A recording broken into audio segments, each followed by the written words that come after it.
Entonces, cuando se une el medicamento a la enzima, si es un modulador alostérico positivo, lo que va a producir es una modificación de esa enzima para que el medicamento haga, para que la sustancia o el sustrato haga su efecto. En cambio, si se une y modifica como para inactivar el sitio activo de la enzima, no va a ejercer, se va a bloquear esta enzima, la función. Entonces, ese es un modulador alostérico positivo o modulador alostérico negativo. Son moléculas que se unen al receptor en un sitio distinto al del fármaco, esos moduladores, y modifican la fijación del medicamento y puede producir una inhibición o una activación, una potenciación del efecto agonista. Entonces, o activan o inhiben a esa enzima. Producen entonces una modificación, el modulador alostérico acá, modifica como para que un sustrato que se tenía que unir, que no estaba pudiendo unirse, se una ahí. En cambio, en el negativo está unido previamente el sustrato. Al unirse el modulador alostérico negativo, se modifica y ya no puede unirse el sustrato a su enzima. Un ejemplo de ese tipo de modulador alostérico son las benzodiazepinas. No se pagan, pero son la nombre comercial del ribotril. Las benzodiazepinas actúan sobre unos canales iónicos que facilitan la entrada del cloro. Este receptor está acá en la membrana. Cuando se une el neurotransmisor GABA a este receptor que se llama GABA, ocurre el paso de estos iones. Pero al unirse una benzodiazepina aumenta más esa actividad. Entonces, la acción que va a tener la benzodiazepina es potenciar la acción de este neurotransmisor, el neurotransmisor GABA. Normalmente el GABA se une a su receptor, este neurotransmisor, y produce una cierta respuesta. Lo que hace la benzodiazepina es facilitar o abrir más ese canal, facilitar mayor actividad de ese canal y potenciar la acción del neurotransmisor GABA. ¿El neurotransmisor GABA qué función tenía? ¿Qué efecto tiene en el sistema nervioso central? ¿Cuál es la acción que va a desarrollar?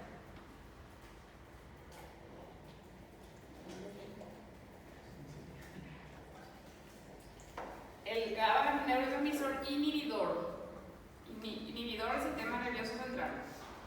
Produce somnolencia, produce disminución de la ansiedad, produce también una relajación en el paciente. Por eso que las benzodiazepinas, cuando el paciente consume, se potencia esa acción.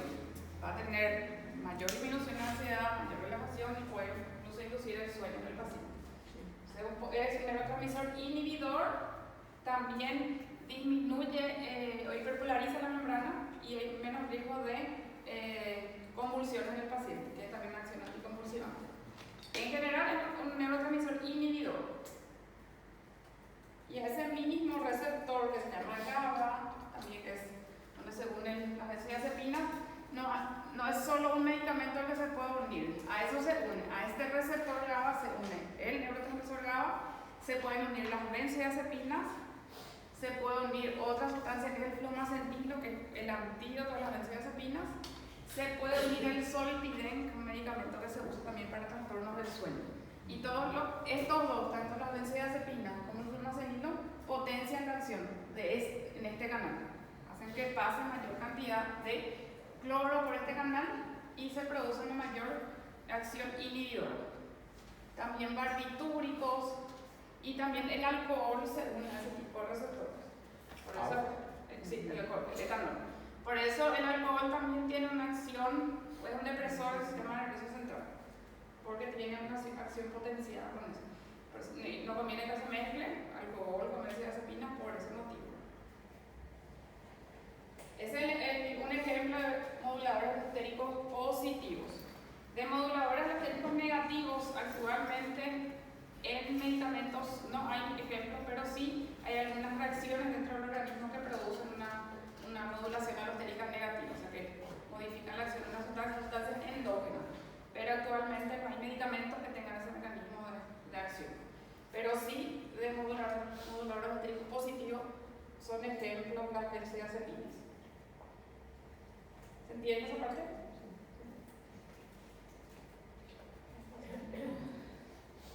Otro proceso que pueden haber, otro concepto que tenemos que ver es la regulación de los receptores, porque estos receptores que están en las membranas o están en el núcleo o están en el citoplasma, ellos modifican su acción, ellos modifican su número, ellos tienen un recambio también.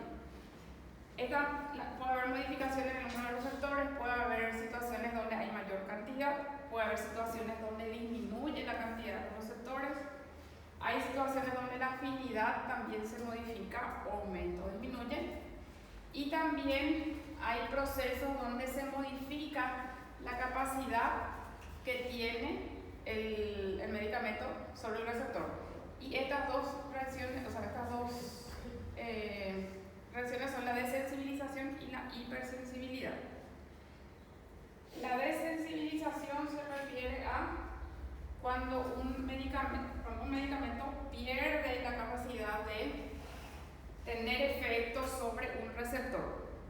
Eso se ve cuando generalmente se le estimula mucho a algunos receptores. Eso se ve con algunos medicamentos, por ejemplo los adrenérgicos. El paciente que recibe adrenalinas, dopamina, noradrenalina por muchos días, cuando se sobreestimulan esos receptores ya pierde la capacidad de responder, ya no produce el mismo efecto que se ve al inicio. Al inicio está, en el caso de este receptor que está en la membrana celular, está expuesto a este receptor y se une el ligando al medicamento. Cuando esta célula ya está muy estimulada, eso se ve con algunos medicamentos, no con todos, esta célula ya está muy estimulada, ahí el receptor ya no permanece en la superficie de la membrana y se esconde. Entonces, las moléculas, el fármaco que se tiene con él acá ya no tiene a dónde unirse. Eso ocurre, cita el ejemplo de los adrenérgicos, dopamina, noradrenalina, con la nitroglicerina, que es un vasodilatador, también se puede ver. Es un fenómeno que se da con algunos medicamentos, cuando se sobreestimulan los receptores, ya pierde la capacidad de respuesta. Entonces, por más de que se aumente la dosis del medicamento, no se va a ver la misma respuesta que se veía al inicio. Eso después puede pasar. Ese efecto en una segunda oportunidad, cuando el paciente recibe otra vez, puede ser nuevamente sensible a ese medicamento, pero tampoco, si se vuelve a usar a dosis altas, va a verse nuevamente ese fenómeno. Un fenómeno entonces que puede revertir, en la otra paciente se va a usar, pero en ese momento, si está recibiendo un día, tiene una buena respuesta, pero si está recibiendo 4 o 5 días, una semana, la respuesta es menor, porque se sobreestimulan los receptores y ya no responde a ese medicamento. Acá están los ejemplos de eso que se ven, que son la nitroglicerina, la adrenalina. Con esto se suele ver lo que es la tolerancia, la desensibilización, que es aguda, que se denomina taquifilaxia, y también hay con otros medicamentos un fenómeno de tolerancia crónica. Eso se ve con varios medicamentos que se usan habitualmente. Los opioides, las benzodiazepinas. Los pacientes que usan opioides usan al inicio una dosis, esa dosis con el tiempo ya no es suficiente. Le calmaba su dolor todo el día, después le calma durante menos horas y necesita aumentar su dosis. Eso se ve por el fenómeno de tolerancia crónica. Cada vez el paciente va a necesitar una dosis mayor del medicamento para tener el mismo efecto. Y en el caso de la benzodiazepina también, para los pacientes que consumen, por ejemplo, el prazolam, clonazepam para el sueño, para inducir el sueño, la medicación que toma ahora, la dosis que toma ahora, dentro de un mes ya no le va a hacer el mismo efecto. Ya va a tener que aumentar su dosificación. Se usaba para dormir, usaba como un ansiolítico, generalmente tiene que aumentar su dosis. Se ve por el desarrollo de tolerancia crónica. Esos son los ejemplos nomás, pero hay varios medicamentos que pueden producir. Se ve entonces cuando se usa una dosis en la taquifilaxia, una dosis muy alta, y ya no responde de la misma forma al organismo, los receptores, y con algunos medicamentos que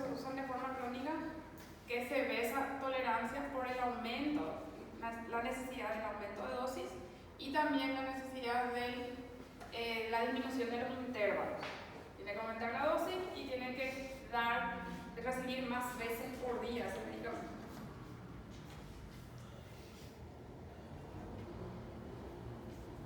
Y el otro fenómeno es la hipersensibilidad, donde la respuesta, y al contrario, la respuesta es muy exagerada para la administración de ese medicamento, e incluso sin la presencia más del medicamento sigue teniendo una respuesta al paciente. A eso se refiere con hipersensibilidad. La respuesta es exagerada, es mayor de lo que debería ser a la administración del medicamento. También la hipersensibilidad se puede ver por alteración en la parte neurológica. Generalmente se ve por alguna alteración en la sensibilidad. Profe, una pregunta. En la hipersensibilidad, ¿ese se sucede cuando hay un fármaco por la primera vez o el fármaco ya se consumió y después sucede? No, puede ser en la primera vez ya, también. Puede verse en la primera vez la hipersensibilidad. Pero también si la persona consume y después puede suceder. Sí. O sea, en cualquier momento que consuma puede aparecer. No necesariamente en la primera vez nomás. O puede ser la primera vez, puede ser en otra oportunidad. ¿Recuerdan los términos de hiperalgesia? O sea, cuando la respuesta al dolor es, la respuesta es exagerada en el paciente. Un estímulo o la alodinia, donde el dolor, un estímulo no debería causarle dolor y la causa. Eso también puede pasar con la parte neurológica en el paciente, ¿verdad? Que hay un estímulo que no debería producirle dolor, inocuo, que no es dañino, le produce un dolor intenso al paciente. A eso también se refiere con hipersensibilidad. El paciente puede tener esa hipersensibilidad por una alteración en la parte neurológica, o sea, una neuropatía, por ejemplo.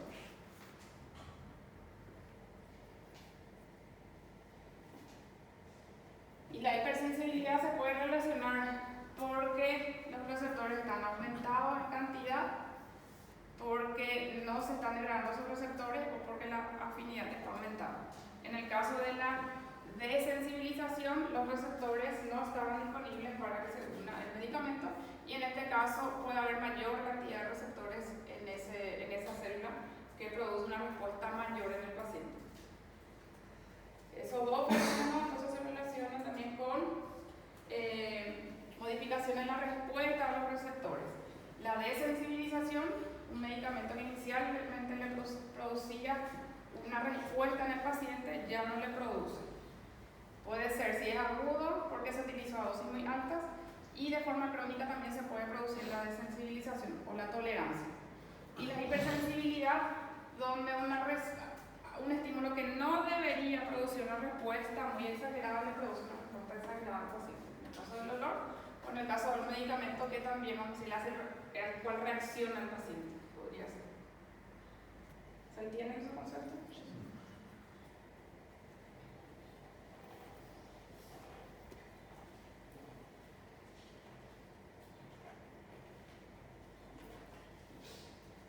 Hasta ahí la parte de farmacodinamia. Ahí vimos los conceptos de agonista, les dije cuál de agonista, tengo que recordar cuáles antagonistas también, los moduladores alostéricos, la hipersensibilización, la hipersensibilidad, la desensibilización, y la definición de los receptores en la parte de farmacodinamia. Y la farmacocinética se relacionaba con todo lo que pasa en el organismo, desde que ingresó el medicamento hasta que se elimina del organismo. Las vías de administración de los medicamentos pueden ser de varias formas. Se pueden administrar por vía respiratoria, vía inhalatoria sería con las mascarillas o con este dispositivo que son los PAF, que se puede administrar por vía intratraqueal en algunos casos los medicamentos. Esto, por ejemplo, en algunos casos uno no se tiene algún acceso venoso y el paciente necesita la acción de un medicamento de forma muy rápida, se puede hacer por vía intratraqueal. Intraalveolar también algunos, entre estos la más habitual es la vía inhalatoria. Por vía tópica es en contacto con alguna mucosa o piel. Alguna mucosa del ojo, de los oídos, de la nariz, pues la mucosa también de los órganos genitales, digestiva, y sobre la piel. Entonces, sobre mucosas o piel. Vía tópica pueden ser pomadas, puede ser spray, puede ser alguna gota que se pueda administrar por esa vía. Por vía oral se pueden administrar también los medicamentos, por vía por zona nasogástrica también. Se puede administrar por vía sublingual, donde la absorción es más rápida. Por vía rectal, hay medicamentos que se pueden administrar, vimos que los supositorios se administran por vía rectal. Por vía parenteral, las vías que más conocemos son probablemente estas tres: la vía endovenosa, la vía intramuscular, la vía subcutánea. Estos otros ya son mucho más específicos. Por ejemplo, se hacen algunas vacunas por esa vía. La vía intraarticular se usa para procesos que son bien localizados. Por ejemplo, una artritis o un proceso inflamatorio que no está mejorando, pero tiene una localización específica, entonces se puede administrar por vía intraarticular. A veces se hacen corticoides por esa vía. Intraperitoneal, otra vía, pero no se usa tanto. La intraósea se suele usar más en los niños. Intraarterial se hace en pacientes en terapia, para el monitoreo de pacientes que están en terapia intensiva. Intralinfática no es muy frecuente, esta tampoco. Y la hemodiálisis, que eso se realiza para pacientes que tienen alteración en la funcionalidad renal, o sea, insuficiencia renal. Estos tienen efecto sistémico, quiere decir que van a administrarse por estas vías, pero van a tener efecto sobre todo el sistema. Efecto local, que es una versión mucho más localizada, las aplicaciones intratecales. Intraventricular se usa también en casos muy específicos, aplicación de antibióticos, por ejemplo, en caso de procesos infecciosos donde el antibiótico no pasa la barrera hematoencefálica. Intracardíaca también es muy específico. Intraocular, algunos medicamentos que se pueden aplicar así. Intravaginal, intraneural, epidural y raquídeo también. Esto tiene un efecto más local, o sea, más limitado a la zona donde se aplica y no tanto a una afectación sistémica. En estos casos puede llegar a tener afectación sobre todo el organismo y acá está más limitado. En general está destinado a esto, sí. Si se aplica mal, puede sí llegar a la circulación y tener un efecto también sistémico, pero en general están destinados a tener una acción más local. La única vía que no sufre, porque de los pasos que vimos acá, que ocurren en la farmacocinética, estaba la liberación, que era la liberación del contenido del principio activo. Eso dijimos que dependía de la vía de administración del medicamento, de la presentación del medicamento. Entre todos sufren liberación y absorción. Absorción se refiere a pasar una membrana mucosa, alguna membrana, no solo mucosa, para llegar a la circulación. ¿Cuál es la vía que nos va a sufrir absorción? ¿Cuál es la vía que nos va a sufrir ese fenómeno, ese paso de absorción? ¿Viendo la vía cuál?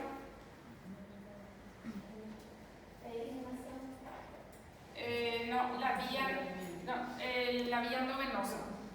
Porque absorción se refiere a atravesar, o si aplicamos por vía tópica, atravesar la piel o atravesar una mucosa para llegar a la circulación. O sea, la única vía que no sufre el fenómeno de absorción es la vía endovenosa, porque se aplica directamente en el sistema sanguíneo. Entonces, no va a haber ningún factor que altere su concentración por dificulte la llegada, porque ya se inyecta directamente en la circulación. Liberación, todos van a sufrir, eso va a depender del tipo de medicamento. Dijimos que las pastillas se diluyen en la boca, eso entonces se van a absorber en la boca. Los otros medicamentos se liberan en el estómago, otros en el intestino delgado. Esos se liberan en mucosa, pero en porciones diferentes. Lo que se administra por vía inhalatoria ingresa por la parte respiratoria del paciente. Los medicamentos que se aplican tipo borrifando en la nariz van a tener efectos sobre la mucosa nasal, se van a absorber por esa mucosa. Lo que se aplica sobre la piel, ya sea spray, alguna pomada, la absorción, la liberación va a depender del tipo de medicamento y la vía de administración. Después todo pasa el paso de absorción también, excepto la endovenosa. De ahí el medicamento se distribuye por el organismo, se distribuye también dependiendo de sus características. Si se transporta unida a proteínas, si se transporta libre en la sangre, si tiene afinidad por algún tejido, si permanece en sangre o se deposita en algún tejido. Si tiene la capacidad de atravesar alguna barrera más, no todo, por ejemplo, pasa en la barrera hematoencefálica, algunos medicamentos sí y otros, la mayoría no. Luego se metaboliza, sufre una modificación en el organismo, la mayoría se metaboliza, algunos pueden eliminarse de manera intacta, pero la mayoría se metaboliza. Pueden convertirse en un nuevo producto, en un nuevo metabolito, puede inactivarse el medicamento también, medicamentos que se consumen como profármacos y recién después de metabolizarse se convierten en la forma activa del medicamento y luego se eliminan esos medicamentos. También puede ser por vía renal, o sea, por la diuresis, por el tracto gastrointestinal, por la vía respiratoria, por la sudoración, por cualquiera de las secreciones. Entonces, la liberación comprende el primer paso de liberación del principio activo dentro del organismo. Es el primer paso. La absorción se refiere a pasar un tipo de barrera que va a ser diferente según la vía de administración que tiene ese medicamento. La interacción que tiene el medicamento con una membrana biológica, una barrera mucosa o la piel.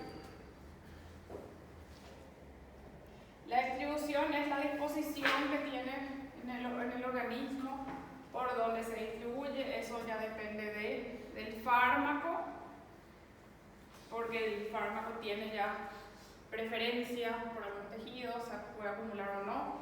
Y también depende de varios factores. Si es que se administra en ese tejido, pero ese tejido tiene alguna alteración en la irrigación, por ejemplo, va a llegar menos también a ese tejido. Entonces depende del fármaco, pero también del tejido a dónde tiene que llegar.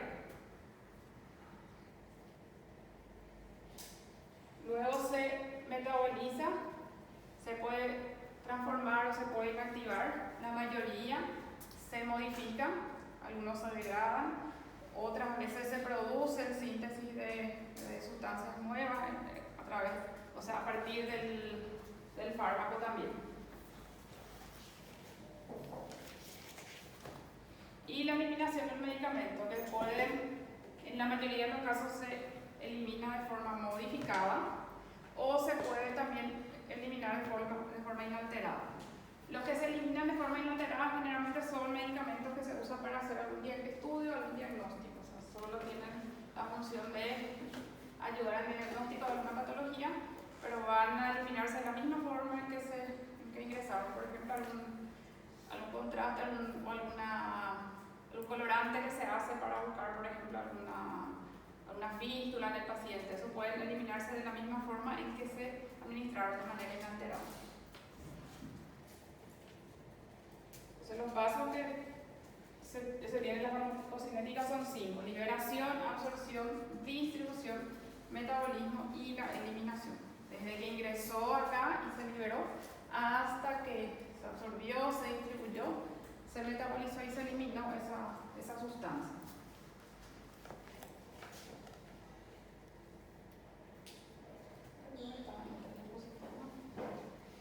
Lo que ocurre con el medicamento, dependiendo de la vía de administración, es decir, por administración rectal, por vía oral, por vía inhalatoria, eso se va a liberar, va a depender de qué tipo de forma medicamentosa sea también. Eso se va a absorber después, en todos los casos se absorbe, excepto en la vía endovenosa donde se aplica indirectamente. Luego se distribuye por los tejidos, puede transportarse unido a proteínas plasmáticas, puede transportarse de forma libre también el medicamento. Luego se metaboliza principalmente en el hígado donde sufre la metabolización y se puede excretar a través del tracto digestivo, pero también se puede excretar por otras vías, principalmente por vía renal se suele excretar. Estas son las principales vías, digestiva y renal. Pero por cualquier otro tejido, por cualquier otra secreción se pueden eliminar. Respirando, por la leche materna, por una secreción, por el sudor, también se pueden eliminar. Se pueden eliminar los medicamentos. Hay medicamentos que se acumulan en los tejidos, tienen afinidad y pueden permanecer mucho tiempo dentro del tejido. Pueden estar semanas, incluso meses, dentro del organismo. Eso ya depende de la característica del medicamento.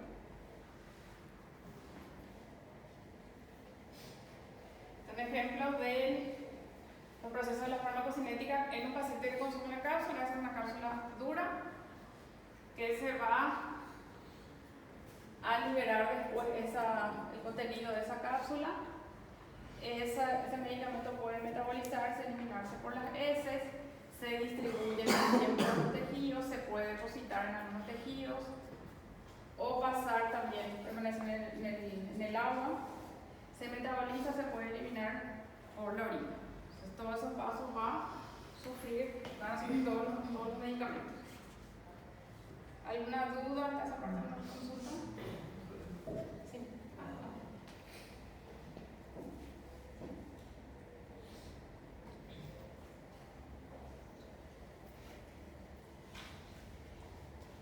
Acá vamos a hablar de varios conceptos. Uno es la biodisponibilidad, después las diferentes concentraciones de los medicamentos también. La biodisponibilidad se refiere a la cantidad del fármaco que llega a la circulación sistémica. Esa biodisponibilidad varía por varios motivos, varía dependiendo del medicamento y puede variar también por otros factores. Pero es la cantidad de medicamento que llega. Eso quiere decir que no todo lo que el paciente consume va a llegar a la circulación, exceptuando el caso de la vía endovenosa. ¿Sí? Por vía endovenosa se administra 500 miligramos de dipirona, es 500 miligramos lo que va a estar disponible. En cambio, por otras vías, la medicación, la cantidad que llega va a ser menor. No todo lo que se le administra entonces va a estar disponible.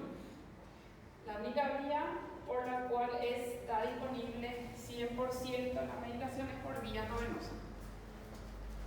Por administración intramuscular disminuye un poco la biodisponibilidad, por vía subcutánea también. La vía subcutánea tiene una acción más lenta que la intramuscular. La endovenosa es la que va a tener una acción más rápida también. La intramuscular, por tener mayor circulación, tiene un efecto más rápido y la vía subcutánea tiene una acción un poco más lenta. Por vía oral varía muchísimo también la biodisponibilidad. Hay medicamentos que se absorben muy poco, hay medicamentos que tienen una absorción cercana al 100%. Por vía rectal, por vía inhalatoria y por vía transdérmica. Acá se puede referir la biodisponibilidad de 0 a 1 o de 0 a 100. De 0 a 100 serían porcentaje y estos así nomás con el numerito. Entonces la biodisponibilidad del medicamento puede variar de 0 a 1 o de 0 a 100%.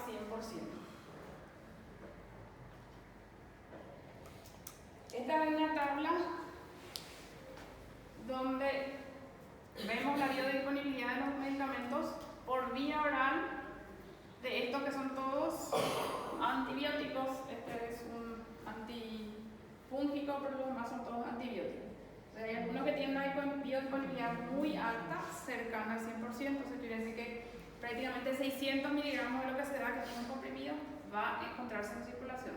En cambio, hay otros medicamentos que tienen una absorción mucho más baja. Y eso se tiene que buscar, se tiene que saber cuál es la dosis que tiene que recibir el paciente para ver si es necesario aumentar o no. Entonces, hay medicamentos con una absorción bastante alta, hay medicamentos que tienen una absorción más baja.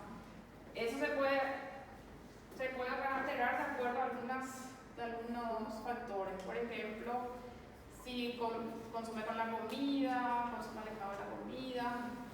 Hay medicamentos que se absorben mejor con la alimentación y otros que se tienen que consumir alejados, o sea, longe de las comidas para que tengan una mayor absorción. Hay medicamentos que son diferentes, no importa que le des con la alimentación o no, la absorción va a ser igual. Los analgésicos, por ejemplo, no tienen mucha relación con eso. Antibióticos sí suelen tener, se suele recomendar que sea alejado o cercano a los alimentos. Algunos protectores gástricos también se recomiendan alejados de los alimentos. Los analgésicos no suelen tener relación, no importa que se haya comido recién o se haya comido hace varias horas, no suele alterarse su absorción. La única vía donde siempre va a ser 100% la biodisponibilidad es la no venosa y en los otros va a variar. Cada medicamento va a tener una biodisponibilidad diferente de acuerdo a las vías de administración también que tenga.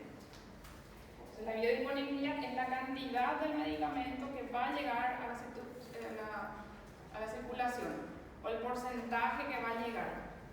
Si hablamos de porcentaje de 0 a 100.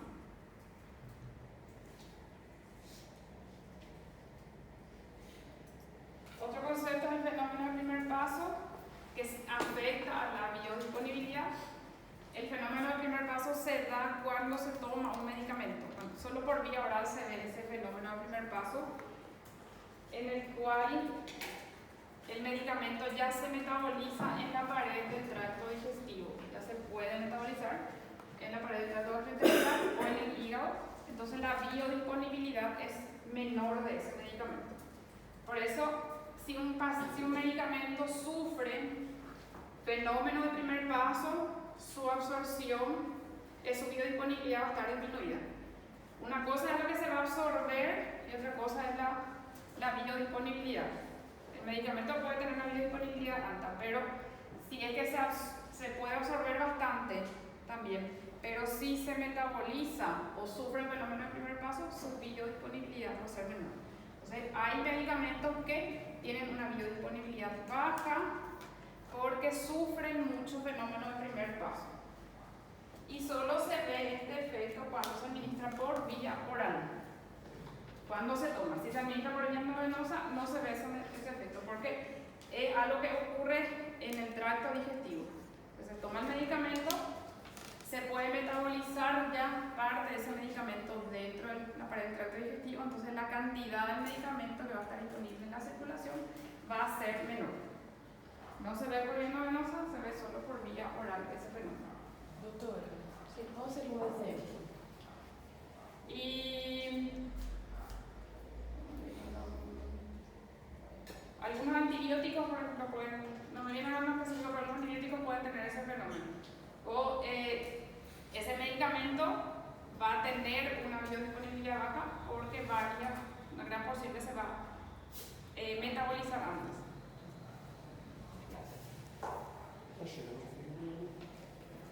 ¿Cómo?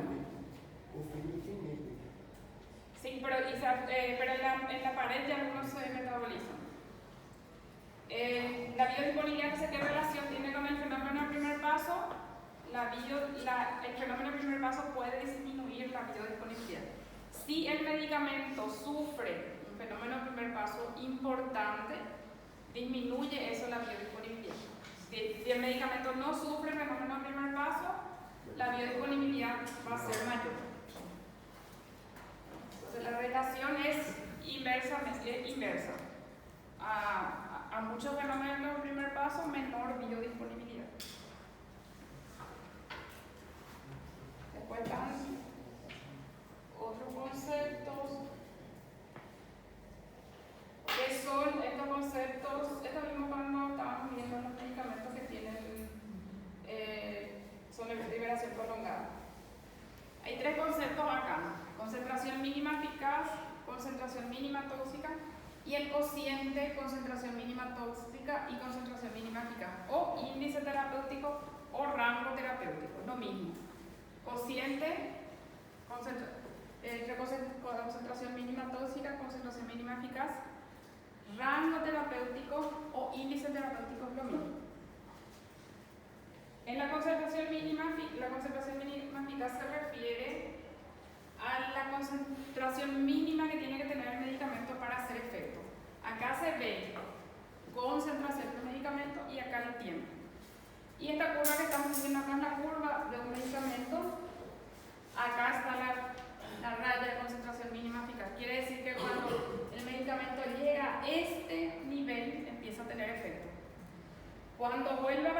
bajar por debajo de esa concentración en el plasma, va a dejar de tener efecto. Entonces, su concentración mínima eficaz va a ser este valor que tiene acá, este nivel. Va a hacer efecto todo este tiempo, hace su curva, todo este tiempo va a hacer efecto. Y acá, a partir de cuando baje por debajo de esto, ya no va a hacer efecto. Entonces, su concentración mínima eficaz, en este caso, para este medicamento, es esta. A partir de acá, empieza a hacer efecto el medicamento. Este tiempo, este intervalo de tiempo entre que recibe y empieza a subir, no va a hacer ningún efecto. Este tiempo acá. Todo este tiempo de acá hasta acá no tiene efecto el medicamento. A partir de ahí tiene efecto el tiempo y a partir de esa concentración tiene efecto el medicamento. Este tiempo, entonces, ¿qué sería? El tiempo que dura el efecto del medicamento. Este tiempo que está acá. La concentración mínima tóxica es la concentración por encima de la cual se van a ver efectos adversos relacionados con la toxicidad. Cuando pasa, si el medicamento pasa, llega a estar por encima de esta raya acá, ahí van a verse efectos adversos en el paciente. Y el rango terapéutico o el índice entre concentración mínima tóxica y concentración mínima efectiva, o índice terapéutico, rango terapéutico, es esto que está acá. Eso también quiere decir que a mayor rango terapéutico, más seguro es el medicamento para el paciente. Porque si fuera esto nomás rango terapéutico, quiere decir que si el paciente toma además un medicamento, modifica un poquito su dosis, ya se puede intoxicar. El rango terapéutico es mejor cuanto más amplio es. Para el paciente es más seguro un medicamento que tenga un rango terapéutico amplio, que eso que te permite variar más las concentraciones del medicamento sin que el paciente se vea con el riesgo de intoxicación. O sea, cuanto mayor el rango terapéutico del medicamento, es más seguro para el paciente. La concentración mínima eficaz es la concentración por encima de la cual se observa el efecto terapéutico, la acción del medicamento. Cuando está por debajo, no se ve efecto. Sube, hace efecto. Cuando vuelve a bajar por debajo de la concentración mínima eficaz, ya no tiene efecto el medicamento. La concentración mínima tóxica es la concentración por encima de la cual se ven los efectos tóxicos. Si está por encima de esa concentración, se van a ver los efectos tóxicos. Y el rango terapéutico es la relación entre estos dos, entre la concentración mínima tóxica y la concentración mínima eficaz. Cuanto más amplio es ese rango, cuanto más grande es la variación en la concentración que puede haber entre esos dos valores, es más seguro para el paciente porque permite que modifique su dosis y que tenga poco riesgo de intoxicación. Si el medicamento tiene un rango terapéutico estrecho, así chiquitito, es más inseguro y tiene más riesgo de intoxicación ese paciente. Ahí hablan de un concepto que dice periodo de latencia. ¿Dónde les parece a ustedes que va a estar acá este periodo de latencia? Periodo de latencia se refiere a qué? ¿A tiempo o a concentración? ¿A cuál? Periodo de latencia va a ser desde acá, porque acá va a empezar a estar el medicamento, hasta acá. El periodo donde no hace efecto el medicamento. Eso va a ser el tiempo que lleva para llegar a la concentración mínima efectiva. Entonces el periodo de latencia en este gráfico sería desde acá hasta acá. Este tiempo va a ser su periodo de latencia. No hace efecto ese medicamento ahí cuando está por debajo de la concentración mínima efectiva. Se refiere con periodo de latencia el tiempo que transcurre entre la administración del fármaco hasta que comienza a hacer su efecto farmacológico. O sea, hasta que llegue a tener una concentración por encima de la concentración mínima eficaz. Acá tenemos la concentración mínima eficaz, la concentración mínima tóxica. Este es el rango terapéutico acá del medicamento. Este es su periodo de latencia acá. Ya empieza a hacer efecto acá el medicamento. Desde acá se le dio y acá empieza a hacer. Entonces su periodo de latencia es este. Esto que está acá, que dice ahí, es tiempo eficaz o duración de la acción. ¿A qué se refiere eso? El tiempo que el medicamento está por encima de la concentración mínima efectiva y puede ejercer su acción. Cuanto más corto sea el tiempo eficaz, más veces va a tomar el medicamento el paciente en el día. Entonces, si su tiempo eficaz es corto, va a tener que tomar cada 3 horas, cada 4 horas, cada 5 horas, cada 6 horas. Cuanto más largo o más prolongado su tiempo eficaz, eso va a hacer que las dosis sean con intervalos mayores, que se puede recibir 2 veces al día, en algunos casos 1 vez al día más, dependiendo de la duración del tiempo. Pero cuanto mayor es el tiempo eficaz, es más cómodo para el paciente porque tiene que recibir la dosis menos veces al día. Otro concepto ahí, eso es duración de la acción o duración o tiempo eficaz. Tiempo en que es eficaz el medicamento y está ejerciendo su efecto terapéutico. Profe, cada fármaco tiene su tiempo. Cada fármaco tiene esto ya establecido. Tiene la concentración mínima eficaz, tiene la concentración mínima tóxica. Eso ya está establecido para cada medicamento. También tiene un cierto periodo de latencia. Lo que no va a variar nunca son estos valores. La concentración plasmática del medicamento va a variar, pero no va a variar la concentración mínima tóxica y la concentración mínima eficaz. O sea, siempre va a ser el mismo valor definido para cada medicamento. Sí, algún factor puede hacer, por ejemplo, que tu periodo de latencia sea más corto, más largo. Si, por ejemplo, tiene algún problema para absorber la medicación. En general es estimativamente un tiempo, pero hay varios factores que alteran, pues. Si vos tomás un medicamento que debería empezar a hacer efecto en 30 minutos, pero tenés vómitos o diarrea y no se absorbe bien, eso va a modificarse. Si te dicen que tomes un medicamento sin abrir, por ejemplo, una cápsula, luego tomas abriendo, eso se va a modificar, va a ser más rápido.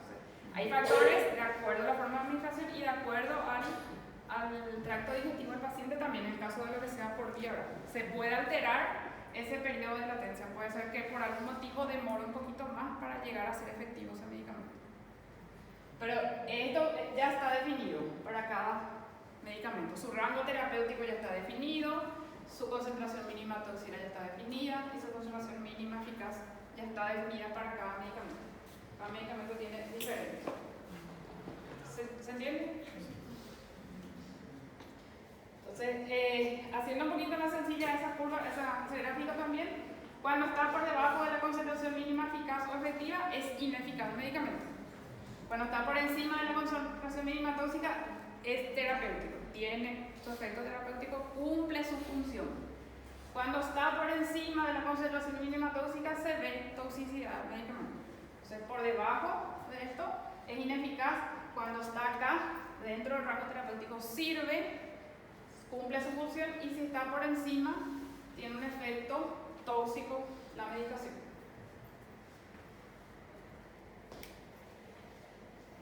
Los diferentes factores lo que pueden entonces es si tiene algún problema para la absorción o principalmente para la absorción de pasar la vía, o para transportarse y distribuirse dentro del organismo. Lo que puede modificarse es la concentración plasmática, pero ya está definida concentración mínima eficaz y concentración mínima tóxica. Pero la concentración plasmática sí puede variar, la biodisponibilidad puede variar también en los pacientes, pero estas dos definiciones, estas tres, concentración mínima eficaz, tóxica e índice terapéutico, ya están definidas para cada medicamento.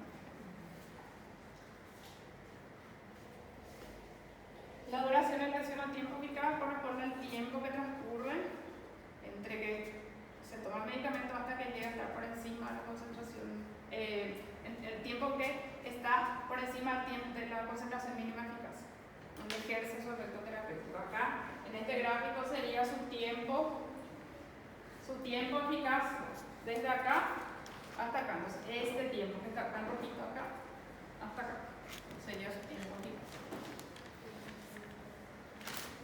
O sea, mayor tiempo eficaz también. Lo que pasa con el paciente es que las dosis son más espaciadas.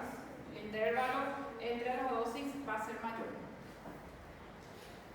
después hay varios factores que pueden alterar cualquiera de las fases que hay en el paciente.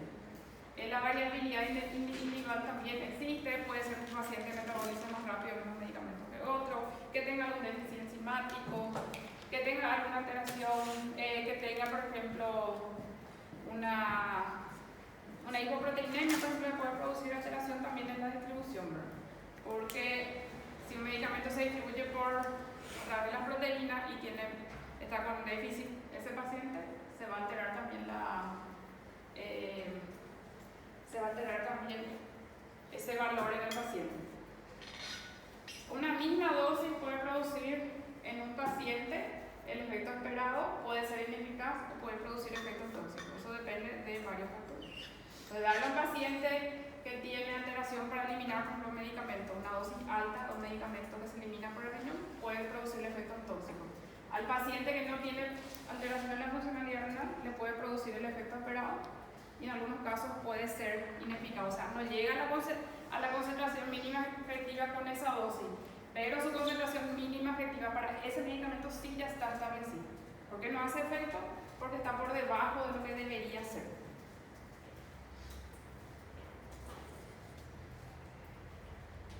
¿Se entiende? Sí.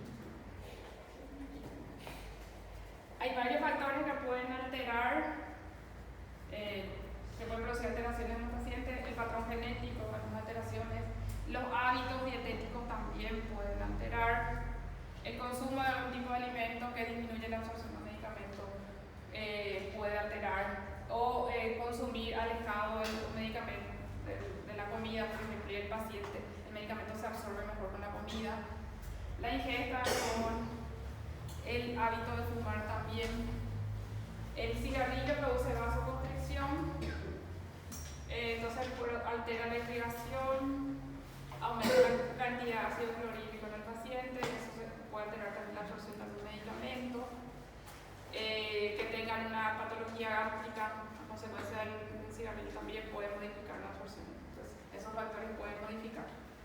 La edad es importante también.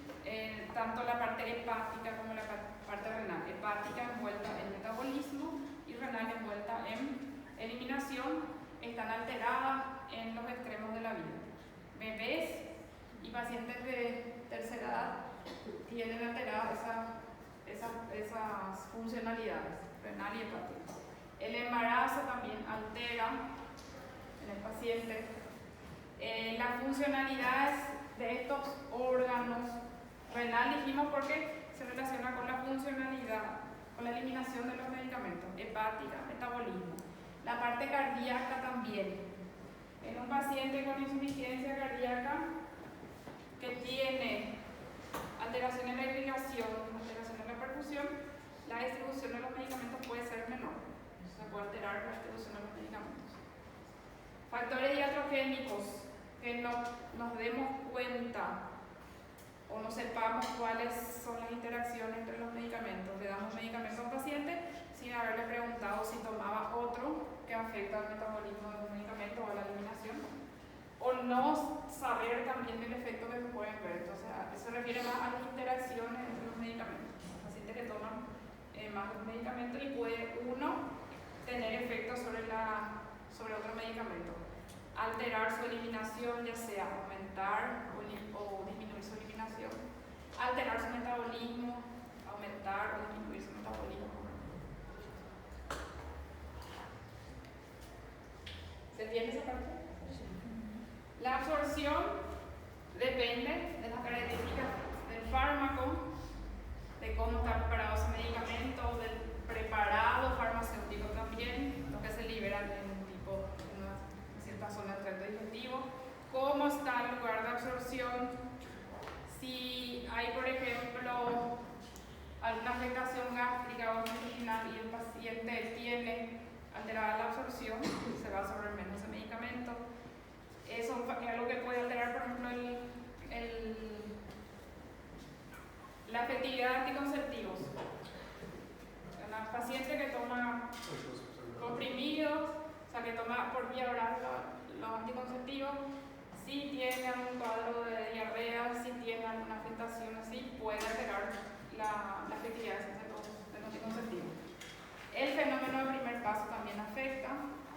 la metabolización que sufre el medicamento antes de llegar al hígado. E doutora, os antibióticos e os anticonceptivos também, né? No todos, depende de cuáles sean. Algunos pueden, pero otros no. No son todos los que van a tener. Sí, algunos otros medicamentos anticonvulsivantes o cosas pueden alterar.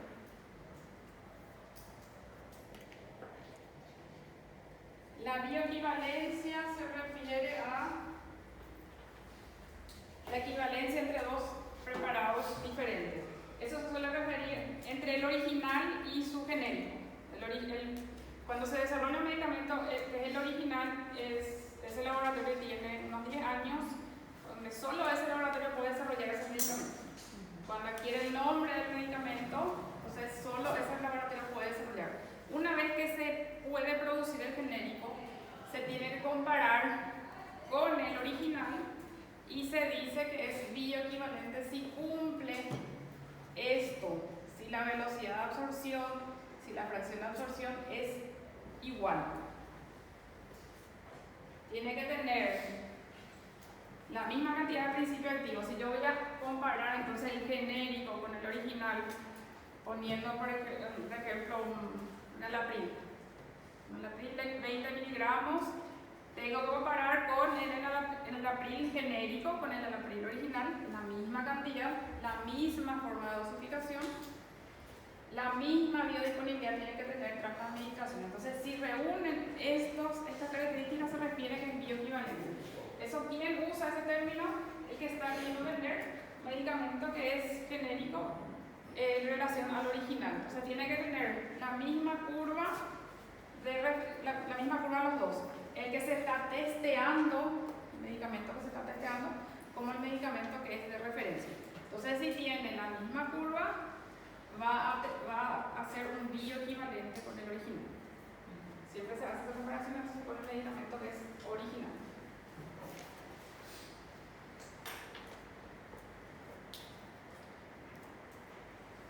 Otros factores que alteran la absorción, dijimos la edad de los pacientes, ancianos, recién nacidos, alteración de la funcionalidad hepática renal. En el embarazo también se altera la absorción. La presencia de alimentos en algunos casos mejora.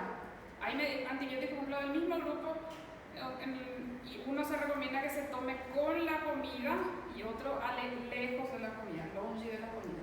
El mismo grupo de antibióticos. Y eso porque su absorción se altera. Entonces, si es que el medicamento es influenciado por la presencia de alimentos, se tiene que saber. Si no es influenciado, no hace falta referirle al paciente, pero si es influenciado, sí. Generalmente los medicamentos T4, por ejemplo, las hormonas tiroideas para el hipotiroidismo se recomienda que se tome por la mañana, en ayunas, porque se absorbe mejor ahí. Los protectores gástricos, pantoprazol, esomeprazol, por ejemplo, también se recomiendan en ayunas, porque se absorbe mejor de esa manera. Entonces, si es que es influenciada por la consumición de alimentos, se tiene que saber. Se puede alterar la absorción por diarrea, por los vómitos, el paciente no va a tener alteración en la absorción. Los casos donde hay hipoperfusión también van a alterar el shock o la insuficiencia cardíaca. No es un órgano vital, no es un órgano blanco el tracto gastrointestinal, entonces cuando el paciente está en insuficiencia cardíaca con hipovolemia o chocado, no se prioriza la vascularización, o sea, la circulación, la irrigación del tracto digestivo. Eso se destina a otros órganos, se destina al corazón, se destina a los riñones, se destina al cerebro. Entonces, por eso, esos tejidos van a estar con la alteración en la irrigación y se van a absorber menos. Las interacciones medicamentosas también que les dije, que hay medicamentos que alteran su absorción, que no se tienen que consumir juntos, que se tienen que consumir bien alejados para que no se afecte su absorción. Eso en cuanto a absorción.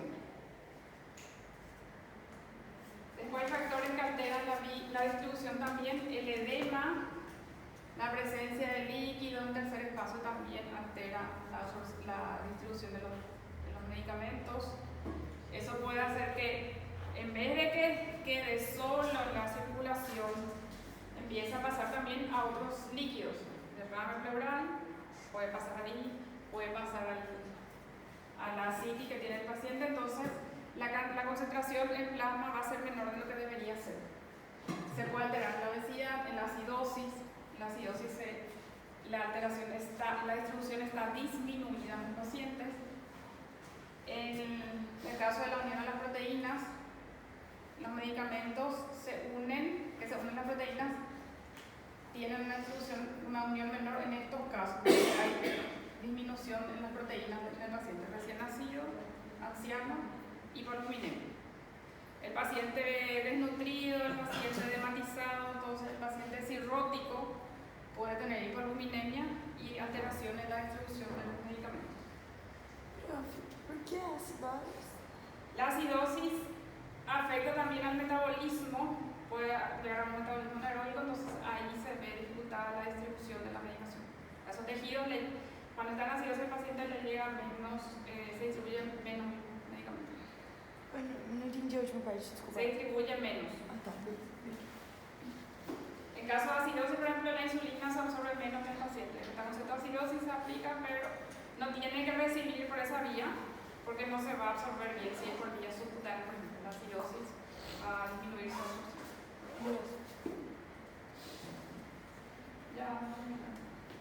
El aclaramiento se refiere a la eliminación del fármaco de un órgano en el paciente. Principalmente se suele referir al clearance de creatinina, la afectación en la parte de eliminación renal. El aclaramiento, si el medicamento está relacionado con el clearance, se tiene que calcular ese clearance del paciente para la administración del medicamento.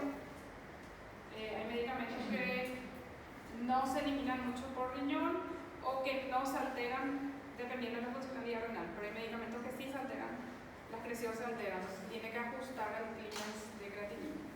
Eso hay una tablita luego para los medicamentos. Se calcula la funcionalidad renal, lo que se tiene que hacer es calcular la funcionalidad renal. Y de acuerdo a esa funcionalidad renal, se ve qué dosis tiene que recibir el medicamento del paciente. Ahí ya te informa si se ajusta o no se ajusta la dosis de ese medicamento.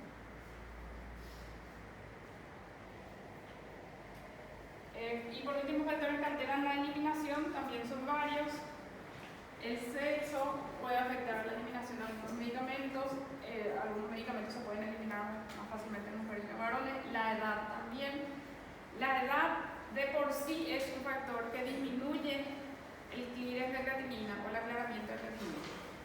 Aunque el paciente tenga un perfil renal normal, si tiene una edad avanzada, su clearance está disminuyendo. Eso de por sí disminuye la eliminación. En recién nacido y prematuro está alterado, en niños y en ancianos también. El adulto que tiene normal. Los hábitos dietéticos también alteran la eliminación. El ejercicio físico, la ingesta de alcohol también afecta el hábito de tomar y el embarazo. La exposición ambiental a unas sustancias también, el ritmo circadiano también afecta. Las afectaciones de estos órganos, enfermedad renal, eliminación, enfermedad hepática también, insuficiencia cardíaca. Si el paciente tiene insuficiencia cardíaca, suele tener retención de líquido, retención de sodio, de otras sustancias que deberían eliminarse por el riñón también, entonces puede permanecer más tiempo. La enfermedad renal, por ejemplo, afecta también la eliminación de insulina. La mayoría de los pacientes que tienen una enfermedad renal avanzada ya no usan insulina. Ellos dicen, ya no necesito más, me curé, no es que se curó, que ya no elimina más nada su organismo y retiene mucho más tiempo la insulina. La enfermedad tiroidea. La patología tiroidea es, si ustedes recuerdan la clínica, es una enfermedad que afecta muchísimo el metabolismo general del paciente. Tanto la hiperfuncionalidad como la disminución de la funcionalidad produce alteraciones del pelo, retención del líquido, aumento de peso o pérdida de peso, alteración en la funcionalidad cardíaca, bradicardia, taquicardia, alteración en el peristaltismo, aumento del peristaltismo, estreñimiento, alteración en la parte neurológica también. El paciente puede presentar cuadros depresivos, el paciente puede llegar a tener un coma. Es un órgano que controla muchísimo el metabolismo del organismo, y todas esas manifestaciones dan a entender que es muy importante la funcionalidad normal. Entonces, tanto el exceso de hormona tiroidea como el déficit de hormona tiroidea también afecta al metabolismo de los medicamentos. En el caso del déficit, va a disminuir el metabolismo. En el caso del exceso, puede ser que se necesiten dosis más altas de la medicación. Después, otras alteraciones son algunas alteraciones enzimáticas que puede tener el paciente, la eliminación a través del riñón también de algunos medicamentos, que en presencia de algunas sustancias se alteran, los cambios del pH urinario también afectan, el paciente que tiene que eliminar alguna sustancia que sea ácida por orina, elimina mejor cuando la orina es alcalina, y al revés, si es una álcali que tiene que eliminar, elimina mejor cuando la orina es ácida. Entonces el pH urinario también tiene influencia en la eliminación de los medicamentos. Eso sí, son ácido o base. Entonces, si es que el pH es ácido, si el medicamento es ácido, el pH debería ser lo contrario, alcalino, para facilitar la eliminación. En cambio, si es ácido con ácido, se elimina más difícilmente. Entonces hay muchísimos factores que pueden afectar en todo, en la liberación del medicamento, en la absorción del medicamento, en la distribución, en el metabolismo, en la eliminación. En todas las fases de la farmacocinética hay muchísimos factores que pueden influenciar en las concentraciones que va a tener en cada fase del medicamento. Hablamos de esas concentraciones de mínima eficaz, de mínima tóxica, que sí están establecidas, pero todos estos factores pueden afectar, por ejemplo, la concentración plasmática de los medicamentos. ¿Una pregunta?